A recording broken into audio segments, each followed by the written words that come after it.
In 2019, Eric Kripke's The Boys came in like a wrecking ball. It had grabbed the zeitgeist of the world. We were all collectively hooked. Now in the 5th season, everything has changed. 2019 saw the peak of the Heroverse. Endgame stuck the landing, and except for a couple of movies like Watchmen and Hancock, heroes were looked at as benevolent, or at least complex good guys that meant well. Then came the gritty, dark, dystopian allegory, The Boys. It subverted expectations and exposed a dark underbelly of corporate greed and deeply flawed people with superpowers. I loved it. Season 1 and 2 were fantastic, and Season 3 was mostly on point. It was must-see TV for both normies and comic book geeks all around the world. You cannot marry a woman without gills.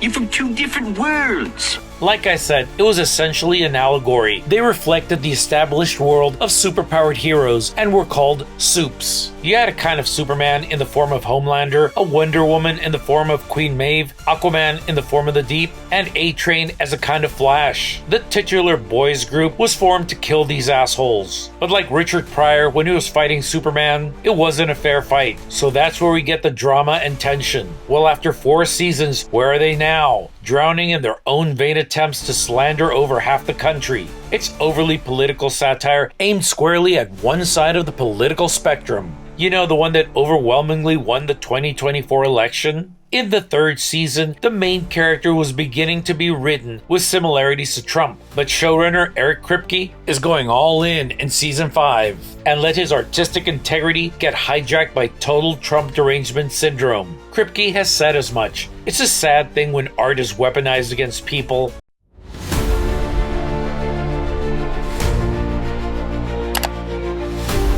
Okay, so Season 5 begins with not Trump taking a stage. Then we see Rocky Dennis dressed up as one of the bad supes. She wants to sabotage the event. The fact that she gets in there kinda doesn't make any sense, because not Trump could have sniffed her a long time ago, but whatever. Side note, I think I'm gonna have like a Trump reference counter so you can do a shot every time the show trades its soul for the low-hanging fruit. You'll probably be blind by the end of this video though. So not Trump mispronounces Antifa, calling them starlighters. Then he rants about how they should be rounded up. Okay, no double meanings here, right? He even calls the new era the Golden Dawn, like the president's golden era. And then he does some talk about the US being a godly nation. So then not Black Noir finds Rocky Dennis and he kicks her ass. But girls get it done, and her group is able to upload a video of not Trump killing civilians on a screen. For some reason, not Trump lets it play to the end? Why doesn't he just blast the screen before it incriminates him in front of the MAGA cap wearing crowd with his eye lasers? Don't know. So this makes him sad and angry. But a strong black female does this whole "the sun is getting real low now" thing and calms him down. But still, the strong black female character has to deal with his white fragility. Message! Of course, not Trump is unhinged in every scene. Gone is a cold, calculated strongman, and we get a James Gunn-style neurotic man-baby like Superman. I guess because he's beginning to crack under pressure, but I didn't like it that much. It makes for a very flawed villain that isn't too impressive. Compare this with the Joker in The Dark Knight. He was always in control to the end. Remember that villain? I like that villain. Next, we get the gay Frenchman and Beta Dewey. They're in a freedom camp. And that's not a bad concept, but once again, it's a way to jab at the Orange Man and his supporters. Everyone is wearing these sweatshirts with a picture of the American flag and not Trump's bust. Every once in a while, they do have some clever writing, and this is one of those moments, but it's short-lived and hard to enjoy. Cause you know, the writers hate half the country and do things to make fun of them whenever they can. Next, we get a decent scene where Butcher is terrorizing his evil-ass abusive dad. It's satisfying and does add to the overall character development, but not too necessary since we kind of already know about the family dynamic. Next, Super Honey Boo Boo is talking about an interview with Elon Musk, cause you know, they hate him now, and the show needs to associate him with the bad guys. She meets up with Homelander, who is of course unhinged, angry, and unintelligent, as Super Honey Boo Boo is interviewing him. We then find the Deep doing his best impression of Andrew Tate on some manosphere podcast with Not Black Noir. He's talking about how he's sworn off women, most likely because he's banging an octopus or something. Now we get a reunion between Rocky Dennis, Butcher, and Not X23, who can for some reason talk. And I'm not too on board on hearing her talk. She sounds annoying, and really not as mysterious and menacing as she was before. But whatever. They're planning to break Beta-Dewey, Gay Frenchie, and Mother's Milk out of the Freedom Camp. One thing I have to mention, I love the Mother's Milk character, but now he's this skinny, frail thing, like he's on heroin or something.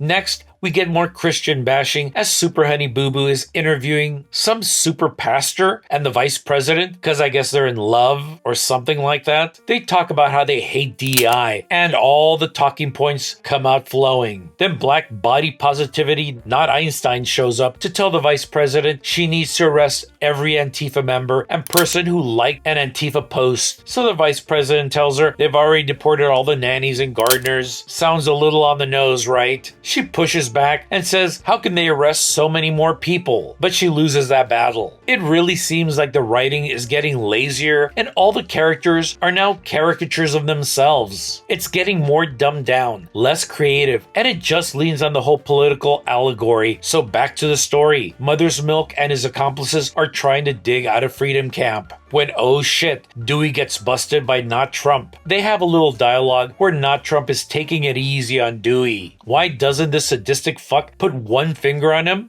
Who the hell knows? Then we get African American Train, or AA Train, just chilling with his disabled brother in a decent enough scene when all of a sudden Aquatic Andrew Tate comes by and they start insulting each other. There's no real attack and defense in the conversation. Whichever side the show wants to look good in an argument always wins. People have to have convictions and win an argument based on the best logic, not just because the show wants them to. Next, we get more source material vandalization. A dickless character, who I'll call Butt Vomit, creates a tunnel by eating dirt and vomiting it out of his butt. This is more of that leaning even harder into absurd, disgusting soup gags. It's like the shrinking character doing things inside orifices, then blowing up. Like I said, it's just shock porn at this point, and it's exhausting viewers. So Butcher, Not X23, and Rocky Dennis crawl down the hole on the way to the camp, and we get the most absurd, disjointed, unbelievable escape scene. Most of the gang is in the camp. They get busted by Not Trump. Does he kill them? Nah.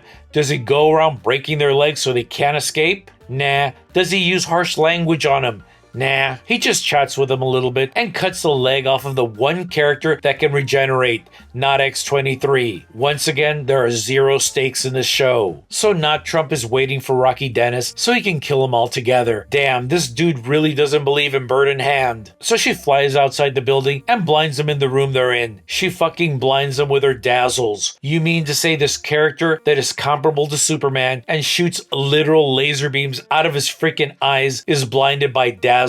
Fuck me. In fact, he's so out of commission that he gives everyone a chance to escape and takes about 5 to 10 minutes to recover. There's a bunch of chaos and dick slapping. One of the guards tells an escapee to stop or he'll shoot. I think we're way past that, but it gives the heroes a chance to escape him. It's like these guards don't really take their job seriously. Finally, Not Trump recovers from his bedazzling and finds Butcher. So what does he do? He shoots him with the eye rays that go through steel like Shia LaBeouf goes through meth. Does it disintegrate Butcher? Does it cut him in half? Even though it cut fake Wolverine in half just minutes ago? Does it blow a hole in his chest? No, no, no. It knocks him into the next room because he's got the best armor given by a writer. Plot armor. Is this scene done insulting its audience? Hell no. Not Trump picks up Beta Huey and waits, and waits, and waits, just menacing him, giving him enough time to be rescued. So next is a scene that shows the writers have totally given up on creativity, physics, and logic. It's a scene where they conveniently forgot about the gag used in Marvel movies. Remember that great scene in Days of Future Past and Apocalypse when Quicksilver runs so fast that everyone stands still and he can basically do what he needs in order to win the scene? Yeah, these writers don't care that it was done before and better. But that's just the beginning. AA Train tries to save Beta Dewey before Not Trump's eye laser beams turn his head into a meat tunnel. He sees the laser beams begin to blast, and he runs to save him. At this point, he needs to be traveling faster than light. He tops out at Mach 8 or 10, but he beats the lasers. And I'm done. Literally fuck this show. I don't even give a damn that Not Trump is flying after AA Train and can't catch him, that he shoots lasers and can't hit him. Eventually, he does catch him, but only because AA Train sacrifices himself. Then he kills him. It's sad because the sacrifice of AA Train was kinda cool, but they mess it up with all this logic and physics twisting. This show is a pathetic shadow of its former self, and honestly, it's sad. Sad that the writers sold their integrity so they can make fun of Orange Man. Sad that they stopped working and just ripped off other franchise ideas. Sad that I have to watch this garbage so I can make a video. Oh well, let me know if you want another one of these in the comments down below. And as always, keep watching movies.